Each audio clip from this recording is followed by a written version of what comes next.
This channel has been known to trigger leftists and trolls alike. Proceed with extreme caution. You have been warned.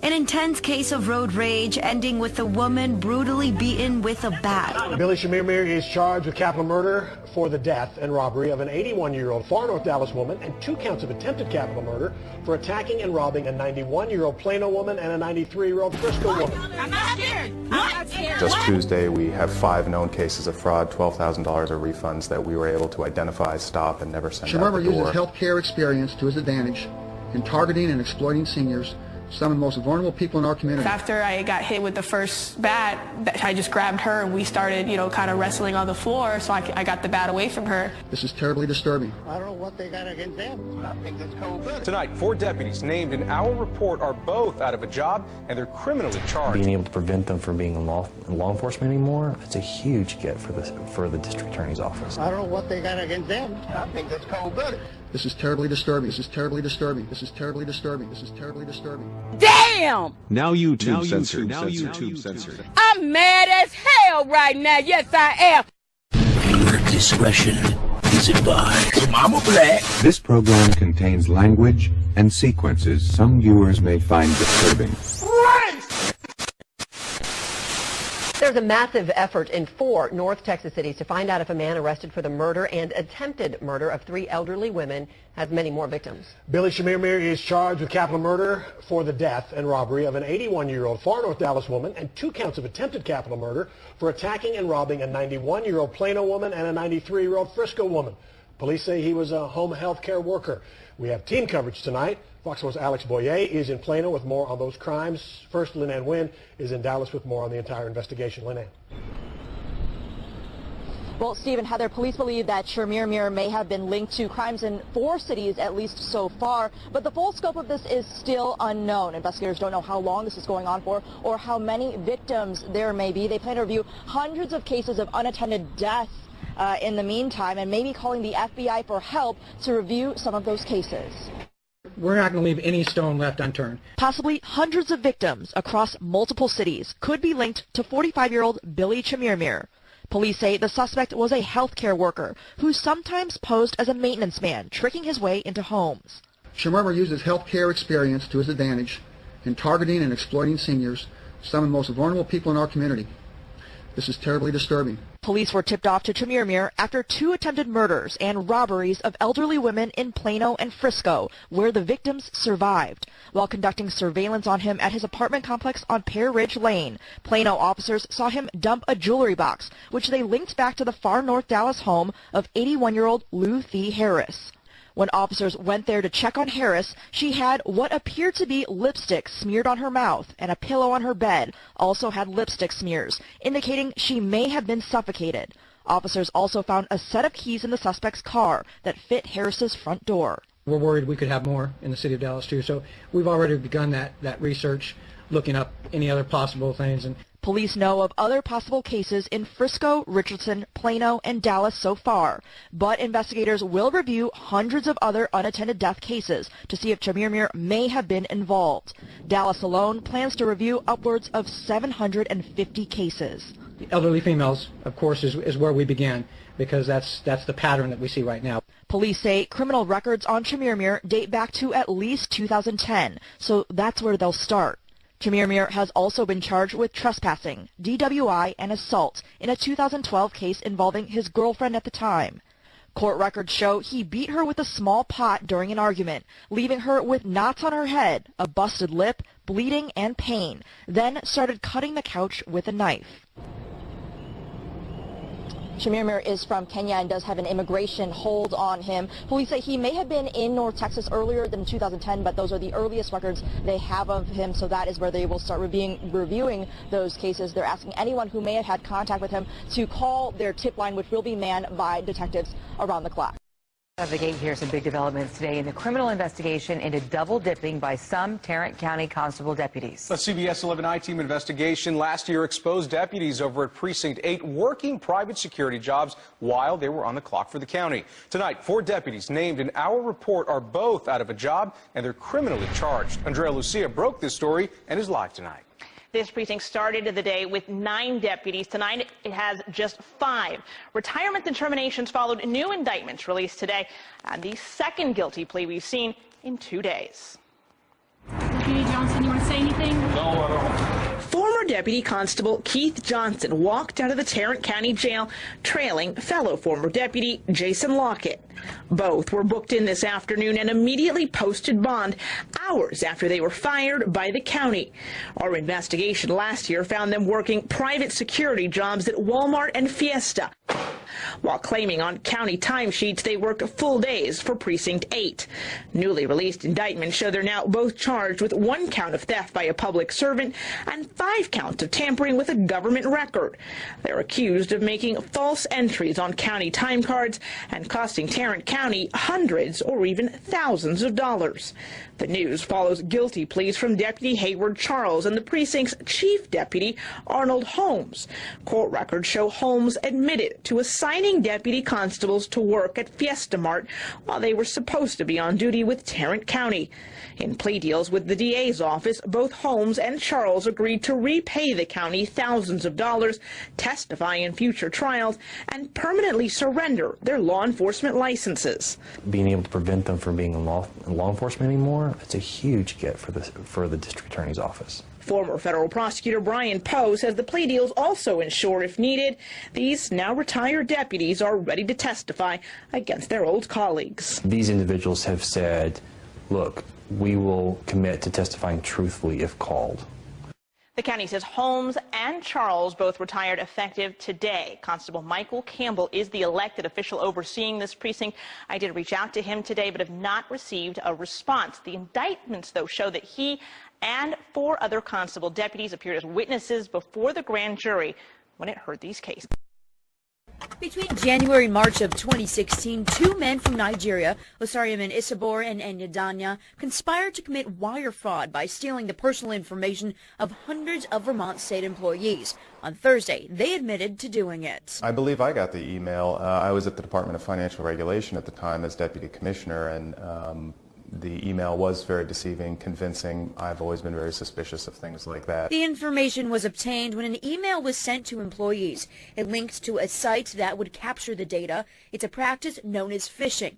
And there are a few things to remember to avoid being scammed. When you get something like that, an email, whether it's allegedly from your bank, employer, financial institution, if you think it may be legitimate and something you need to follow up on, find your own way to that website and find your own way to that phone number they're asking you to call. Don't hit the link.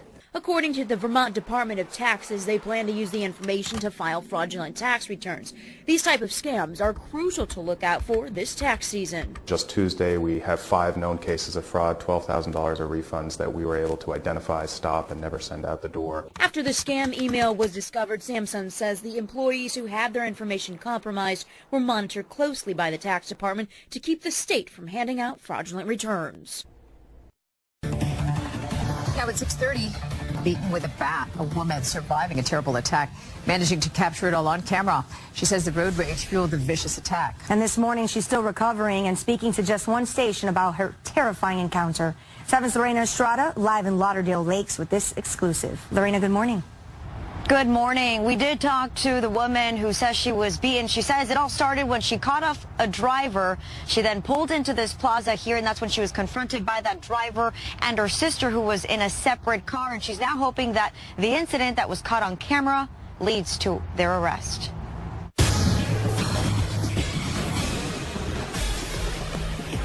I'm not scared. I'm not scared. What? An intense case of road rage ending with a woman brutally beaten with a bat. The victim, who is still badly bruised, spoke to 7 News and says it all went down last Thursday when she cut a woman off while driving on 441. What? I'm not scared. I'm not scared. What? She says the woman's sister, who was driving a different car, saw what happened, and from there, she says both women began chasing her. What? I'm not scared. I'm not scared. What? You don't cut my sister off. That's disrespectful. Fearing for her safety, the victim says she pulled into the South Lake Shopping Plaza off Oakland Park Boulevard trying to get away. Her sister actually blocked me in, and the other sister blocked me in from behind. I had nowhere to go. The women seen here walked towards the victim while carrying the bat, beginning to yell racial slurs and then start bashing her in the head, she says. After I got hit with the first bat, I just grabbed her and we started, kind of wrestling on the floor. So I got the bat away from her. And while I'm wrestling with her, the other sister with the wooden bat just started hitting me in the back of the head. Yo, you guys need to chill out, man. People nearby rushed to help. The beating leaving this bloody wound, and the victim rushed to the hospital. 5 stitches on the top and 2 inside. I got 7 staples in the back of my head from when the other sister was hitting me in the back, and they broke my nose. Now, as the victim continues to counter blessings, she's hopeful this video can help police find her abusers. I'm just happy to be here. I'm happy to be alive and not brain dead or anything like that, because I know it could have been a lot worse. And we did reach out to the Broward Sheriff's Office. We are still waiting to hear from them to see where they stand in this case. We're live in Lauderdale Lakes this morning. Lorena Estrada, Today in Florida. I think it's cold-blooded. And now at 9, the party pickup currently underway in downtown Miami. Crews cleaning up after revelers rave at the Ultra Music Festival. But it wasn't all fun in the sun. A troubling social media post caused concert concern over the weekend. A picture of a man with a gun triggering festival fear and prompting police to take action. 7's Rebecca Vargas is live in downtown Miami with the exclusive. Rebecca? Yeah, well, police were able to track down that man. They had him in custody and were questioning him all night last night after he posted to his social media a picture of himself holding this big gun and then referencing Ultra Music Festival. It's an ultra disturbing post. This shot showing up on social media, and now the guy you see here is in hot water. This picture is captioned, "Ready for the weekend." It features a man holding one big gun with a second one on the table. The post includes the hashtags TGIF, Ultra Music Festival, and MMW 2018. The name on the Instagram account, Rain Russell, out of Fort Lauderdale. Police say they have this guy, and he's facing lots of questions. I'm very worried because, you know, when there's a lot of people, when there's a big crowd, you don't know what kind of person might do something crazy. He appears to be laughing in the photo, but people attending the music festival say a post like that is no joke. It's like, it's a madness, you know. It's scary, and it was freaking me out. I don't know what his intentions were, but I hope they weren't bad. Deja vu, my friend, you know, just like it happened in Las Vegas. After last year's massacre at an outdoor music festival in Las Vegas, security was even tighter at this year's Ultra, and any and every form of threat was taken seriously. That's why just hours after attending the festival himself, this man was in for a long night with Miami police. And this morning, still no word if that man is facing any charges, but officials do say that with the world we live today, that they can't take these posts lightly at all. Reporting live in downtown Miami, I'm Rebecca Vargas, Today in Florida. Police officers and coffee shops usually go hand in hand, but as our crime reporter Henry Lee tells us, a cafe in Oakland is refusing to serve uniformed officers. It all started when an Oakland police sergeant stopped by Hasta Muerte in Oakland's Fruitvale district to introduce himself and to buy a cup of coffee, but the sergeant was denied service. According to this letter to the cafe from the Oakland Police Union, cafe staff told the sergeant that it, quote, does not serve the police. Obviously, this is both a surprise and a matter of concern for all Oakland police officers. It's a surprise to many residents as well. I don't know what they got against them. I think that's cold-blooded. The cafe hasn't responded to the police union's letter they sent 2 weeks ago requesting an explanation. Cafe managers declined to comment to KTVU. But Councilmember Noel Gallo, who represents the Fruitvale District, spoke to cafe managers Thursday and confirmed it's still the business's unwritten policy. My understanding is they're not going to serve our police officers. I don't agree with that 100%. I think that we ought to work together, not against each other. So if you're a uniformed officer trying to get a cup of coffee here, you'll probably be asked to leave. You're going to be a persona non grata. The cafe opened several months ago at the corner of East 27th Street and Fruitvale. It isn't your typical coffee shop. Its name is Spanish for Until Death. It's a worker-owned collective with a mural outside decrying fatal police shootings and law enforcement militarization. In other words, it probably won't host the next Coffee with a Cop if they're not even serving cops. I don't think it's fair. They should. They protecting them. If somebody breaking in there, who are they going to call? The police. I think that if a group of people don't feel safe with a police officer who's currently on duty coming into a space and they want people in this neighborhood to feel safe coming into their space, then that is a choice they should be able to make. So for now, police with a caffeine fix will probably end up at the Starbucks or Pete's up the street. In Oakland, Henry Lee, KTVU, Fox 2 News. Breaking in the last 10 minutes, the Washington County DA sent us these pictures of a heroin bust in Houston. You're looking at 50 bricks of suspected heroin, possibly even fentanyl. The DA says Alyssa Adkins and Vashon Wright were trafficking drugs into Cannonsburg. Investigators said they also found 3 loaded guns and $25,000 inside their house on North Main Street. Memphis, Tennessee. The last suspect involved in the murder of 7-year-old Memphis girl has been sentenced. Carl Johnson was sentenced to 25 years in prison. He pleaded guilty after he admitted to police he was the driver in the drive-by shooting of 7-year-old Kirsten Williams. In 2015, Kirsten Williams was shot hours after the fatal shooting of another Memphis girl, 15-year-old Kataria Stokes.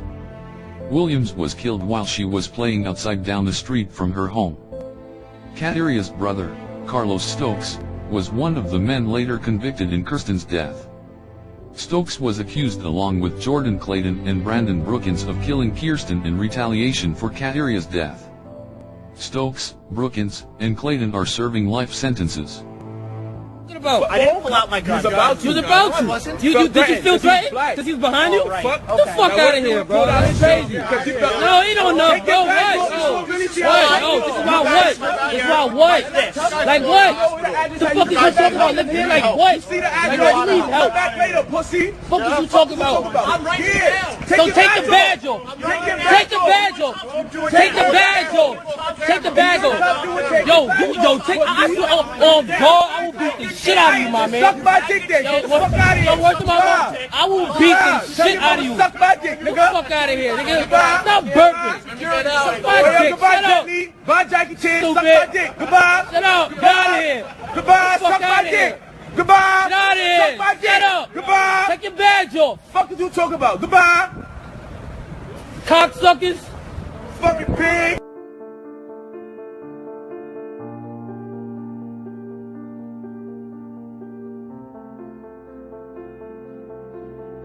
I think it's cold-blooded.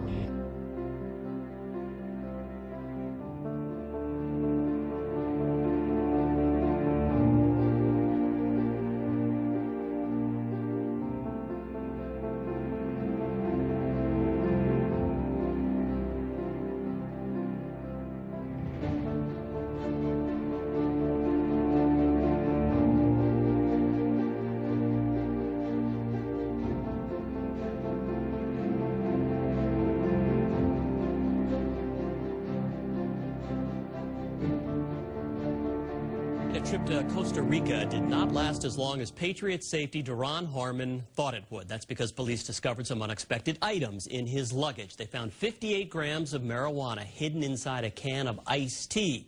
They also found pipes and cannabis oil, THC candy, and 4 glass containers of compressed pot. Police had beefed up their security checks during spring break there. Harmon was briefly detained, but has now returned to the United States. In a post on Instagram tonight, Harmon apologized for the incident, saying he is, quote, committed to doing everything in my power to regain the trust and respect of everyone who believes in me.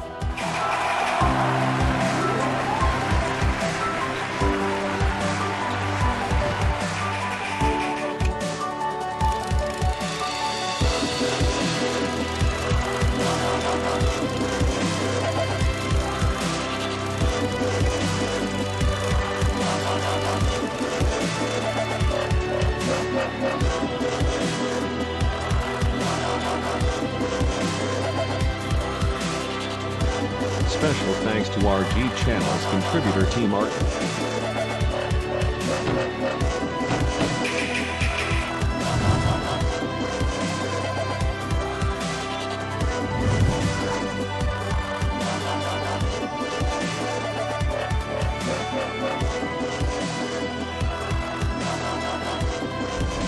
And as always, thank you for watching. If you like this video, please consider subscribing. Also follow us on the usual media for more and interesting information like this.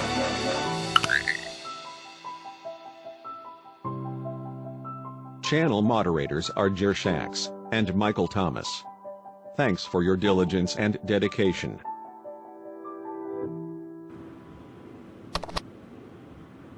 Fight their asses.